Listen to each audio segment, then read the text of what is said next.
Whether it's a medieval fable or a real-life tale with the odd embellishment, story time between fathers and their children can be special. As Brittany Rosen tells us, one university professor is putting his dad's memoirs into writing, recounting the heroics and hardships of World War II.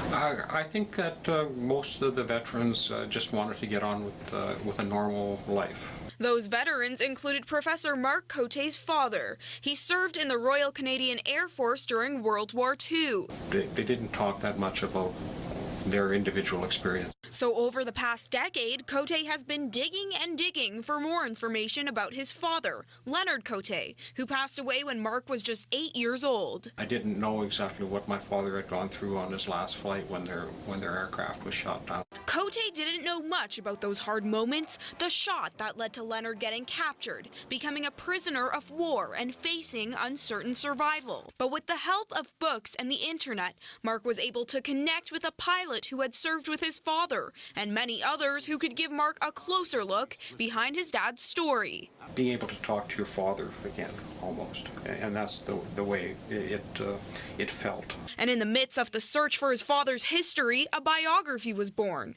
Cote wrote and published a book on what he had learned, entitled That Lucky Old Son. But Cote isn't the only veteran offspring who's embarked on a journey to learn more about their loved ones. In 2002, Stephen King wrote a book about his father and uncle who were on bomber command during the Great War. It did give a bit of closure for me and maybe a way that other people could learn about my uncle and the sacrifice he made for the country.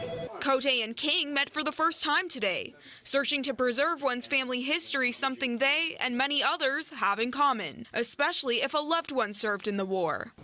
People who have lost family members in the conflict or who want to learn more about their stories. Brittany Rosen, CTV News, Regina.